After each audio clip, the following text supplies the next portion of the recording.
Every NBA player is different and brings something different to the table. In this video, we're going to be looking at the top player from every physical category. So if you guys like my content, make sure you like and subscribe. Let's try to get a crazy 7,700 likes for Tacko Fall, and let's hop right into it.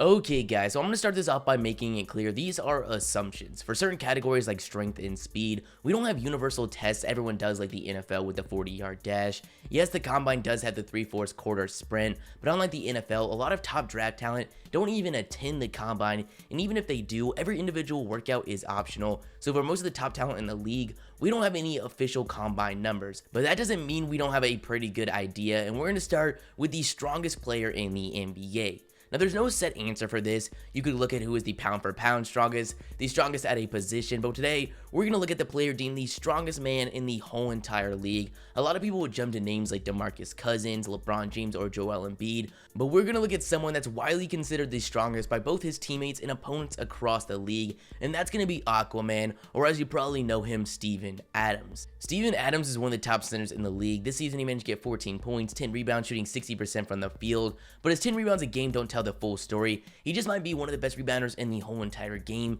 as he averages more offensive than defensive rebounds, which you almost never see. This could largely be attributed to Russell Westbrook's triple-double chase, as he's actually second in the league in box outs. He's able to be this good of a rebounder, a solid defender, and finisher at the rim because of his insane strength. Former OKC coach and current coach of the Washington Wizards, Scott Brooks, said, "This guy is the strongest and most physical guy in the league." His former teammate Jeremy Grant said that he is definitely the strongest guy in the NBA. One of the top two-way players, Jimmy Butler, said, "That guy is strong, like I'm serious. He hit me with one screen and I thought my life was over." Last year's #1 overall pick DeAndre Ayton got a sense of just how strong Steven Adams is, as when they matched up this season, he said that guy has next level strength. And this is coming from a guy that reportedly can leg press 900 pounds. To get an idea of how obvious Adams' strength is, the top 4 picks in last year's draft, DeAndre Ayton, Marvin Bagley, Luka Doncic, and Jaren Jackson Jr. all agreed on NBA TV's Open Court that Adams was easily the strongest player in the league. But while it's common around the league for Adams to be deemed the strongest player, he doesn't necessarily agree, as he said, "I don't think I'm actually stronger than most guys. It's weird. I understand how to move and where the power is coming from, so I take it away. But like if it was a power match, I would probably lose." Now let's be honest here, this is Adams being humble. If you've seen any interviews with him, it's pretty clear he's a reserved and humble guy. But he said this on multiple occasions, talking about his former teammate Serge Ibaka. He said, "He smoked me in the weight room, but on court, I could just move him around." So it's clear when referring to Adams as the strongest player in this league, we're not talking about bench press numbers, rather what he calls awareness of the body, as the focus of his training is actually on strengthening his base and core. You can be as strong as you bloody want, he says, but if you're on one leg, it all goes down the drain. So with this being a common belief around the league, and his physical dominance being very obvious from just the eye test, while there are a lot of people you can give this title to, it's pretty safe to say Steven Adams, which is crazy considering how he came into the league. Next, we're going to look at the fastest player in the NBA, which is pretty hard to determine. Going based on what we've seen in the NBA Combine, that would make Donovan Mitchell the fastest player with a 3.01 second, 3/4 quarter sprint, with guys like Eric Gordon and Josh Okogie not far behind. But while Donovan Mitchell is definitely up there, like we mentioned before, a lot of the guys in the conversation for fastest player don't even have recorded times at the Combine. Now, if you're going based on average speed on the court, that's going to be in the hands of Buddy Hield with an average speed of 4.71 miles per hour. But this obviously has more to do with stuff like effort and has nothing to do with top speed like we're talking about. So mainly, we have to use the eye test to determine who is the fastest player. Now, a lot of guys that jump out will be Russell Westbrook, John Wall, and De'Aaron Fox. All three have a strong case, but in my opinion, if we're talking with the ball in their hands, it's got to be De'Aaron Fox. Fox's speed has been his biggest strength since his days in high school, and when watching him, it doesn't take you too long to realize he's the fastest guy on the court. De'Aaron doesn't believe it's a question, as he said to Yahoo Sports, "I'm the fastest guy in this league." People debate it all the time, if I'm one of the top 3 or 4 fastest players in this league. Nah, I'm not up there, I'm #1. I'll be watching film and I'll be looking at my feet and be like, man, there is no way people think I'm not the fastest. I'm faster than John Wall. Russ is extremely explosive, but I'm faster than Westbrook. If we're talking baseline to baseline with the ball in my hands, I am definitely the fastest person in this league.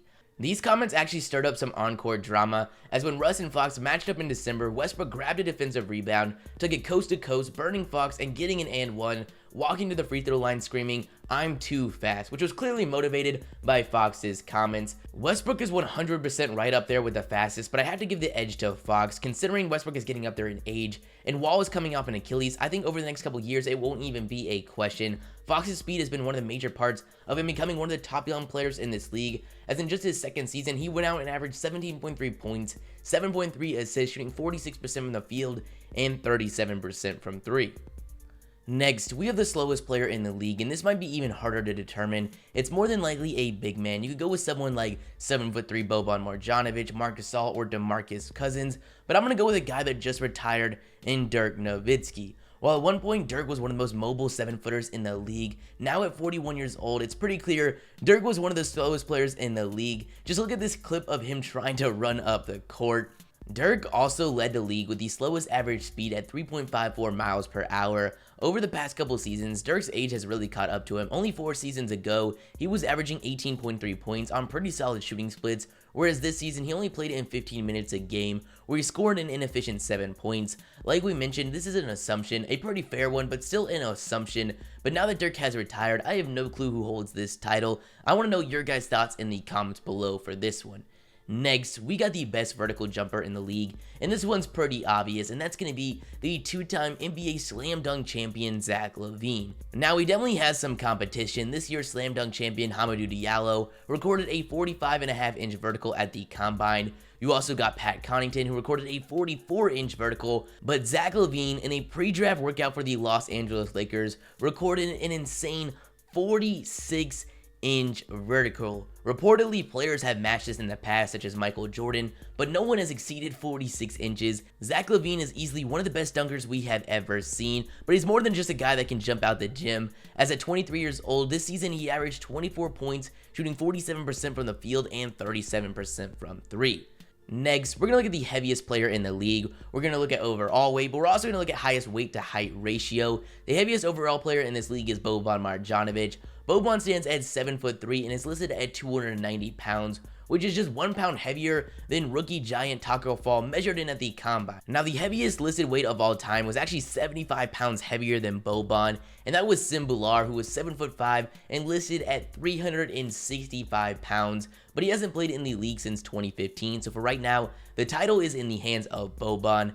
Now, if we're looking at height to weight ratio, the uncontested title goes to this year's #1 overall pick, Zion Williamson, who ahead of his freshman season at Duke, measured in at 6'7", 285 pounds, which would make him the 3rd heaviest player in the league, only trailing 7'3" Boban and 7'7" Tacko Fall.